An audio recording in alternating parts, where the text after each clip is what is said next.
Bonjour, je vais vous parler de l'outil Courbure. C'est un outil que j'ai utilisé pour retracer le personnage ici. Alors, comment ça fonctionne? C'est un de ces outils-là qu'on se dit comment ça se fait qu'on les a pas utilisés plus tôt. Donc, voici. Euh, Quand on fait les tracés, on le sait que maintenant la plume, lorsqu'on tire les points d'ancrage, on a déjà un petit fil qui nous dit où est-ce qu'on s'en va. Donc, ça, l'idée de l'outil courbure ici, c'est un petit peu la même idée, mais en plus avancé.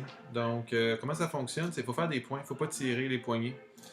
Et automatiquement, il crée des courbes et des contre-courbes. Donc, c'est ça qui est un petit peu, qui est assez intéressant dans cet outil-là, c'est qu'il crée à la fois les courbes et les contre-courbes lorsque je fais mon tracé. Puis je vous dirais de l'essayer et d'y faire confiance parce que c'est pas nécessairement lorsqu'on fait un point c'est pas nécessairement tout de suite, comme là ici, je le sais que ma courbe, elle est pas bonne, mais lorsque je vais aller un petit peu plus loin puis je vais faire une autre courbe, il l'aurait ajusté pour créer une contre-courbe en quelque sorte. Donc, puis quand j'ai fini mon tracé, j'ai un petit rond, comme ça.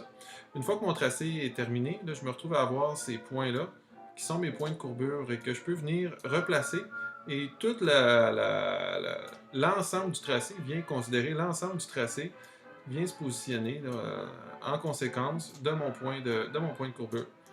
Et ça, c'est quand je reprends l'outil point de courbure, mais je peux aussi prendre ma flèche blanche, soit en allant la chercher là, ou en pesant sur commande là, lorsque je travaille.